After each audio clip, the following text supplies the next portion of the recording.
اللہ کو سنت پر لاؤ، یہ خود جا کر دعوت دو، خود جا کر دعوت دو۔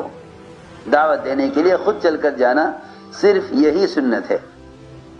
جہاں آپ تشریف لے گئے آپ گئے، آپ نے فرمایا میری تمنا یہ ہے کہ میں دعوت اللہ کے لیے نکلوں اور قتل کیا جاؤں، پھر زندہ کیا جاؤں، پھر نکلوں، پھر قتل کیا جاؤں، پھر زندہ کیا جاؤں، پھر نکلوں، پھر قتل کیا جاؤں۔ 7 مرتبہ فرمایا کہ مجھے بار بار زندہ کیا جائے، بار بار قتل کیا جائے۔ جب دعوت سنت سے ہٹی تو اب دین کی دعوت حرام آلات اور یہود و نصارہ کے اور باطل کی اشاعت کے ذرائع پر دین کی دعوت آ گئی۔ میرے میں کیا بتاؤں، جب مسلمان دعوت کو چھوڑے گا نا تو اس کی اذان بھی ختم ہو جائے گی، حالانکہ اذان اسلام کا شعار ہے، اذان اسلام کا شعار ہے، اور اذان مسلمان کے مسلمان ہونے کی علامت ہے۔ آپ نے ہمارے صحابہ سے تم علاقوں میں جاتے ہو جہاں تمہیں اذان کی آواز نہ آئے تم انتظار کرنا اذان کے وقت کا، اگر اذان کی آواز آئے تو وہاں حملہ مت کرنا کیونکہ وہاں سب مسلمان ہیں، اور اگر اذان کی آواز نہ آئے تو حملہ کر دینا۔ جہاں اذان کی آواز نہیں ہے وہاں کوئی مسلمان نہیں ہے۔ اس زمانے میں اذان مسلمانوں کے علاقوں کا شعار تھا، شعار یعنی علامت، مسلمان علاقہ، مسلمان کالونی، اس کی علامت ہی اذان تھی۔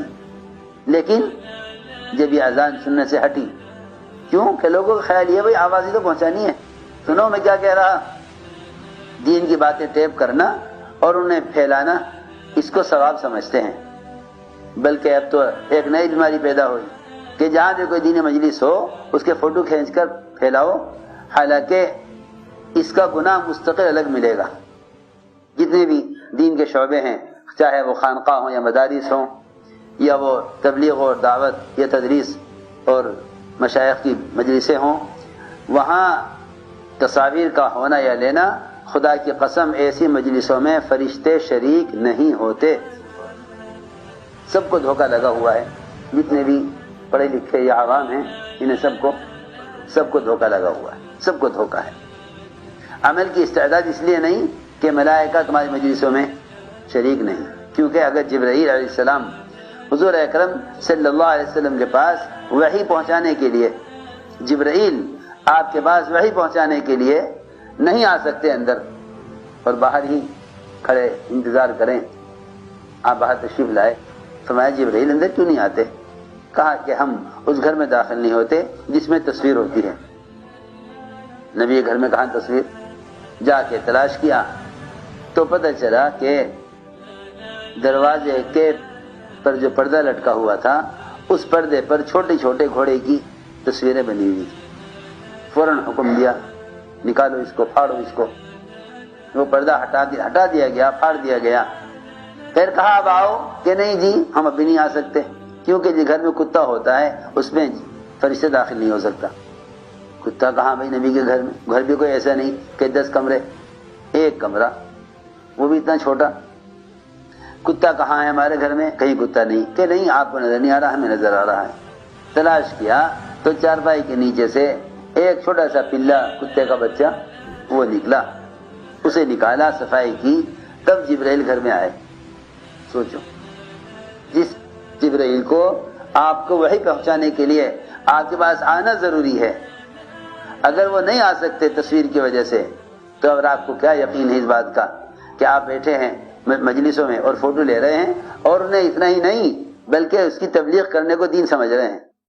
ڈبل گناہ پر گناہ کمائے چلے جا رہے، اور یہ سمجھ رہے کہ ہم کیا کر رہے ہیں، ہم تبلیغ کا کام کر رہے ہیں، دین کا کام کر رہے ہیں۔ جی ہاں، سب دھوکے میں سب کو دھوکہ لگا ہے۔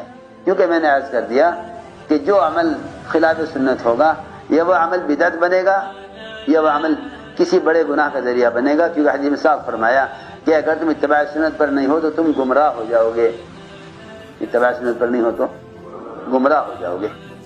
کیونکہ میں تمہیں سچی بتاؤں، جتنے کفر کی لائن کے کام ہیں،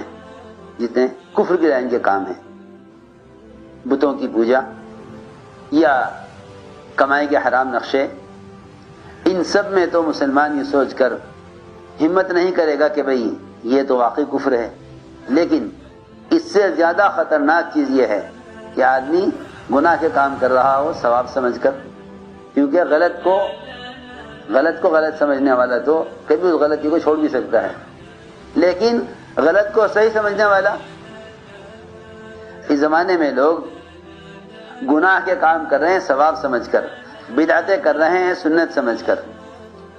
میں نے عرض کیا کہ جب دین کے پھیلانے کو سنت کے طریقے سے ہٹا دیا جائے گا تو یہ رواجی چیزیں اذان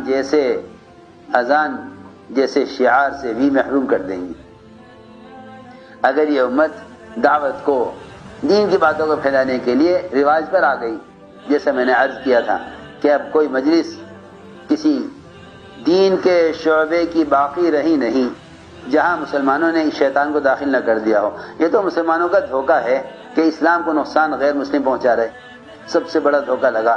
ساری دنیا کے مسلمان پڑھے لکھے ہوں یا عوام، انہیں اس دھوکے میں ڈال دیا گیا ہے کہ اسلام کو نقصان غیر پہنچا رہے ہیں۔ امام صاحب فرماتے تھے کہ اسلام کا نقصان ہمیشہ مسلمانوں سے ہوگا، اسلام کا نقصان ہمیشہ مسلمانوں سے ہوگا۔ اس زمانے کے مسلمان انتہائی دھوکے میں ہیں، وہ سمجھتے ہیں کہ غیر مسلم اسلام کو نقصان پہنچا رہے ہیں، بالکل نہیں۔ وہ تو سارا باطل ایک وقت میں جمع ہو جائے، اگلا پچھلا، خدا کی قسم ایک سنت کے مقابلے میں ہلاک ہونے کے لیے کافی ہے۔ وہ تو صاف فرماتے تھے مسلمان اگر دعوت عبادت کو جمع کر لے سنت کے طریقے پر تو مسلمان مخدوم رہے گا، اور سارے اغیار اور سارا نظام کائنات اس کا لیے خادم بن کر رہے گا۔ وہ صاف فرماتے تھے مسلمان اگر دعوت عبادت کو جمع کر لے سنت کے طریقے پر تو مسلمان مخدوم رہے گا، اور سارے اغیار اور سارا نظام کائنات اس کا لیے خادم بن کر رہے گا۔